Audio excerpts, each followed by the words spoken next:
Hey, it's great to be back at Apollo Theater at KKK. That's not good. I don't know why I just wanted to do Krusty the Clown for some reason. Krusty the Clown played Apollo Theater? This is clearly something about Krusty the Clown I never knew. How on earth did he get into the Apollo Theater?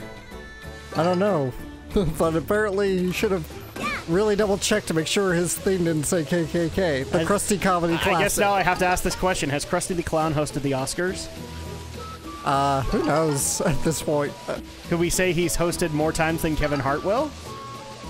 I don't know. There's talk Kevin Hart might come back after all. Yeah, I saw. Did you see the clip for that? Yeah. Where he went to Ellen and he basically got browbeaten into reconsidering. Even I just kind of looked at Ellen and went, wow, that was really pushy, Ellen. By the way, so welcome everybody to our first recording in 2019. Yes. In the year 2019. So obviously that means that we're all hammered and hungover from our New Year's, right? It's a bit late for that. Yeah. You're still hammered and hungover. Boy, you had a lot to drink. Well, I mean, let's just be honest. If I had one beer, I'd probably be hungover for a week. That might actually happen. Nope, we are officially recording in 2019, which means we had a nice long vacation after having some vacation mode with the last couple of parts. But I guess the first thing that has to be asked is, what did you do with your break, Alex? Nothing. It worked. Yeah, exactly. I was gonna say we have to stress the word break because then we have to redefine it for Alex because break meant that he kept working. Yeah.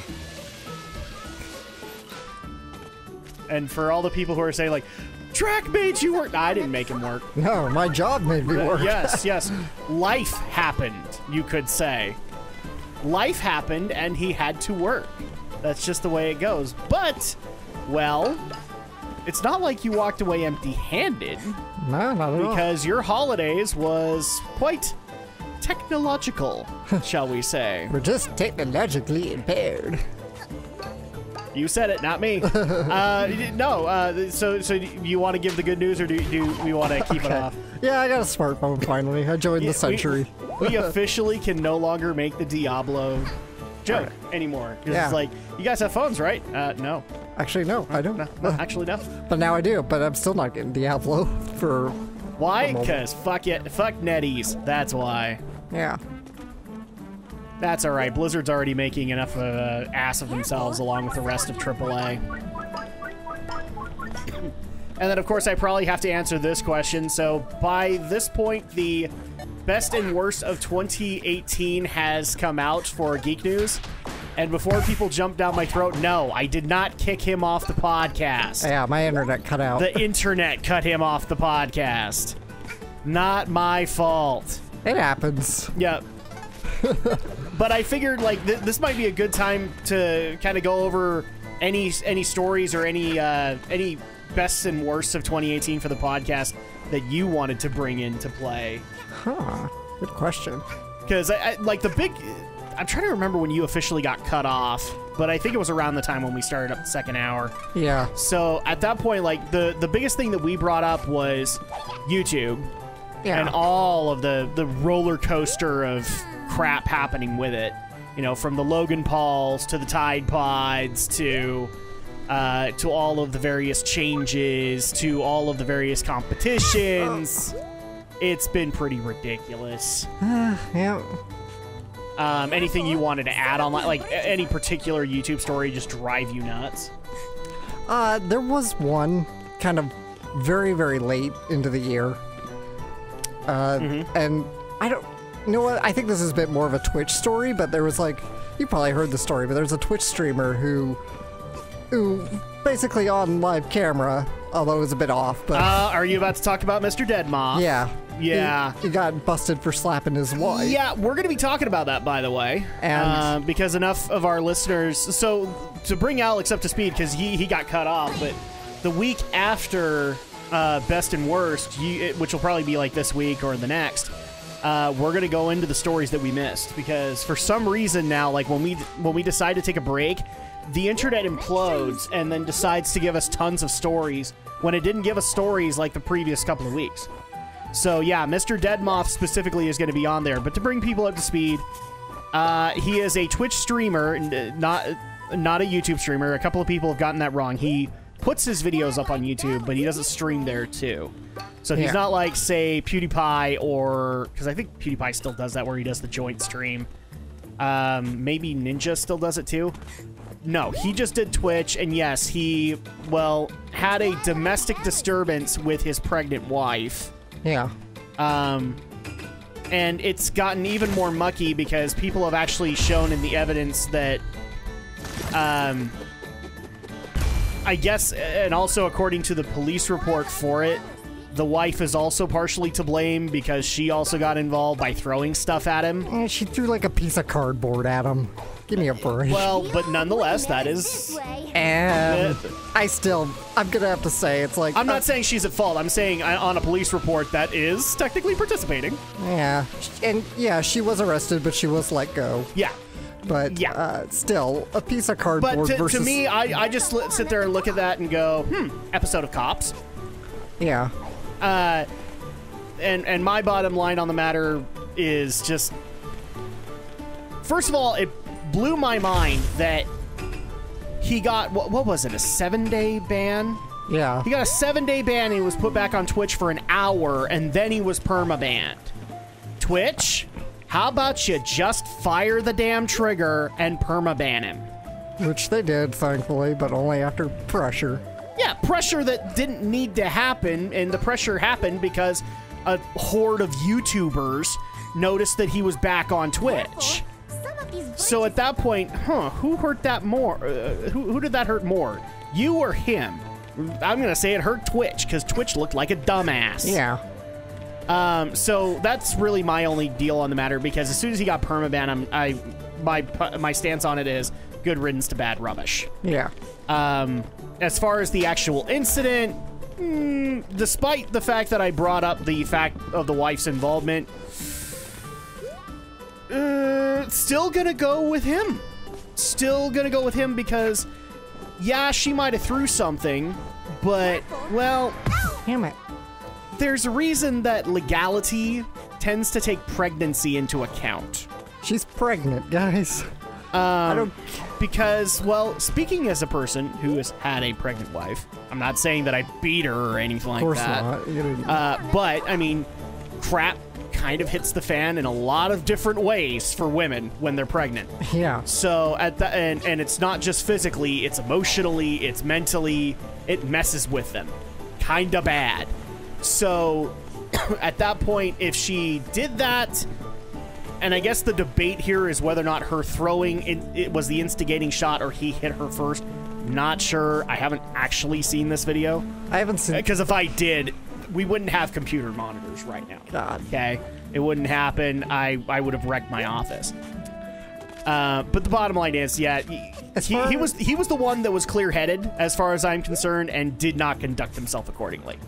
As far as I've heard the story...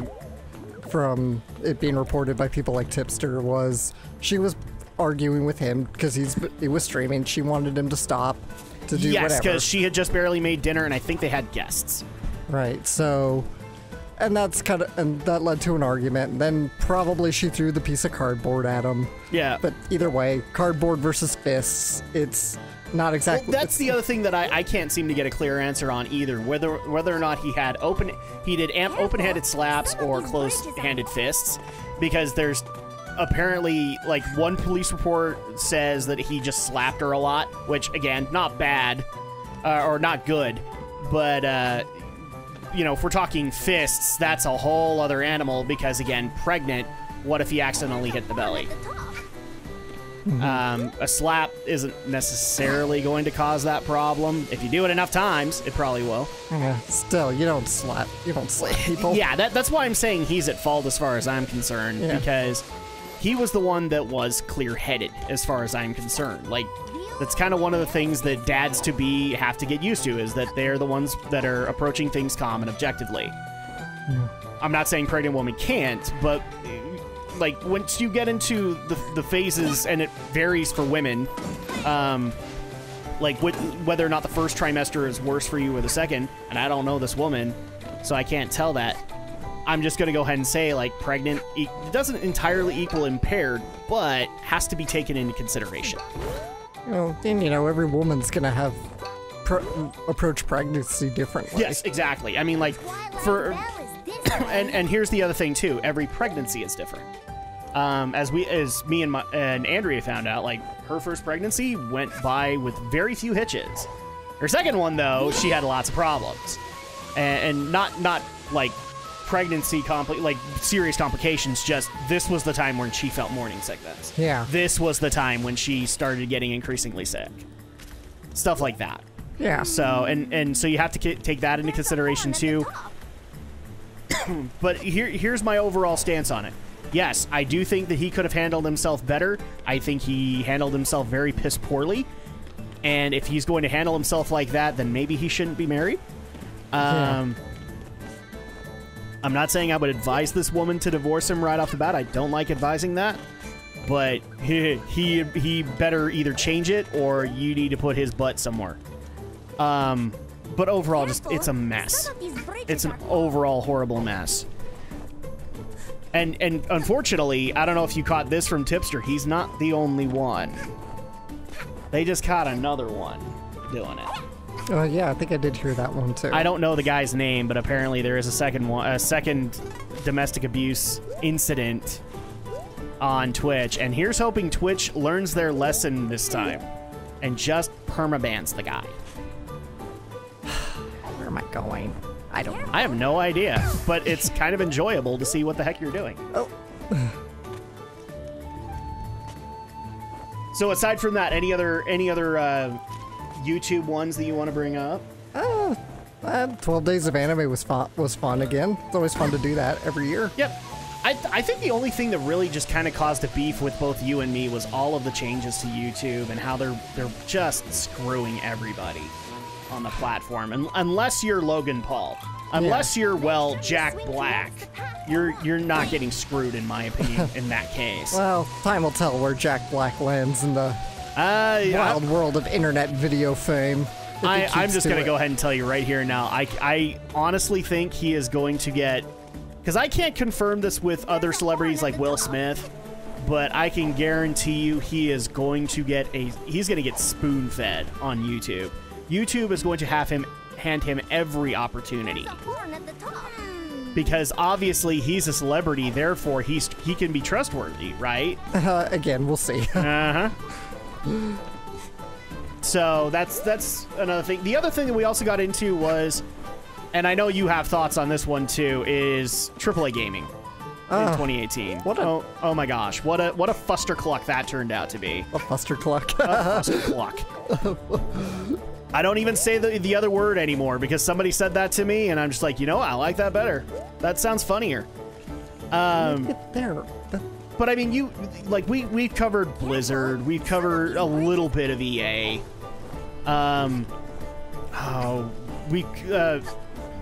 We unfortunately took our break right before the insanity that was Fallout 76 happened. Yeah. And like I said, a lot of the stuff will be covered in the podcast after, but just 2018 as a whole, your thoughts on AAA gaming? Just absolute garbage for the AAA industry. They do. And it's not just the American ones either. Like, some Japanese companies have made some bad decisions this year too. You could say that some of the Nintendo online policies were just as much of a problem as EA messing around with Battlefield 5. You could easily say Capcom making the stupid decision to charge an $8,000 pre-order for Devil May Cry was just as stupid as Fallout 76, you know? Yeah. So it's just like, oh, man. It actually has kind of influenced my channel, and hence why a few of the decisions that are going to happen on my channel that are going to shock a few amongst them, my community, which is, yeah, AAA is not really getting that much featuring from me this upcoming year. Because they've effed up way too many times. Like, if I'm invested in a game, I'll cover it. But I'm not really looking to give undue press to AAA, and thank you, by the way, for sounding the horn of Gondor. We needed to make sure that we did that. You cleared the goat outpost horn. It only took me like 20 minutes. Oh, and then also the other thing I should bring up from the podcast that if you haven't heard already, you probably will. You have an assignment, Alex. Oh, what now? Your community specifically made this assignment, along with our community, which is simply that since they're already assuming that you're going to watch the Crunchyroll Anime Awards, okay, you now have an assignment. It's not watching My Hero Academia. No, the assignment is you officially have to count how many times High Guardian Spice is mentioned. Okay. And you have to report back on the exact number. I'll probably live stream it again. I kind of figured you'd do something to that regard, but, well, you're going to be the one that watches, and you know what? If they were going to do a reveal of High Guardian Spice, it probably would be at the Crunchyroll Anime Awards. So we can actually see what it's about and what it's worth, although I still think it's worth about the price of a turd. Sorry, my thoughts really haven't changed on the matter. All you showed to me is that your 70% all-female writing staff all like to smell each other's butts and therefore couldn't tell a turd, even if it was staring them in the face. Wow. I'm not kidding in that regard. Like, I like writing staffs that do bounce at each or bounce off of each other. I do like writing staffs that can butt heads and actually say to each other that, no, this is not a good idea, and here's why it isn't a good idea. Because that's when you get really good stuff. Yeah. That's when I actually would dare say that products like SNL were at their best, was when the writing staff was contentious. That's how you got, you know, skits like, I can't remember his name. I can't remember the actual character's name, but Chris Kattan played him, and everybody was infatuated with, was it Mango? I don't know. I don't even know what you're talking about. Yeah, so Chris Kattan played a character by the name of, I think it's Mango, and it was just a guy in, like, booty pants, and apparently both man and woman, and usually it was always the celebrity guest, they were always super infatuated with Mango. Okay. And you just kind of sat there and went, I don't know why they're infatuated with Mango. Like, one of the storylines was they brought on, I think it was Ben Affleck only. Either that or it was Ben and J-Lo when they were promoting Geely. Right. But you had, oh, and we have a guest, so. I totally am not off camera, right, Alex? She just wants to be part of the Let's Play channel. Drak and Shadow, featuring Arya. She's just waiting for me to give her 15 minutes. That's what she's waiting for. Sorry about that. We had a slight invasion that we had to take care of. Not like WWE and WCW. That was a whole other fustercluck of its own. So yeah, what I was saying is there was a skit where I think it was just Ben Affleck on there, or it was Ben and J-Lo promoting Geely. Right. And they actually promoted the fact that Ben was having an affair with Mango. Okay. And that J-Lo was okay with it because J-Lo was also having an affair with Mango. Wow. So it's like, that's how you get crap like that, and how we never understand why it works, but we're all laughing with it. You know, or I've even heard this, depending on the staff, but like some of the stories that people didn't think were going to work on the Weekend Update news show for SNL. Right. They weren't supposed to work as far as the writers were concerned, but yet they were the funniest thing on that episode. Okay. And in fact, one of them that I heard was Adam Sandler's Opera Man, where he would come on and sing about the stories that they'd covered. Yeah. And it was so stupid, but it worked. It's actually one of the few, in my opinion, one of the things that kind of kicked off Adam Sandler's career. Because shortly after he did that, then he got the album, and then he started getting movie roles. Right. So at that point, like, Opera Man apparently was turned down by the writing staff, saying there's no way that this is possibly going to work on camera. I think the producer would make that call more than the writers. What was that? I think that would be more of the producer's call than the writers. There were members of the writing staff that didn't think it would work, And even not in Opperman's case, or yeah, Opperman's case, but like Lorne Michaels, the the head guy. I can't remember what his official title is. He's like he's the creator and executive producer. Yeah. So he didn't think it would work either, and it did. But unless you have that strong constructive debate, you can't necessarily say whether or not this is going to be a good thing or a bad thing. And if you just have a writing staff that sits there and agrees with itself, well, then you get the Tim and Eric Awesome Show.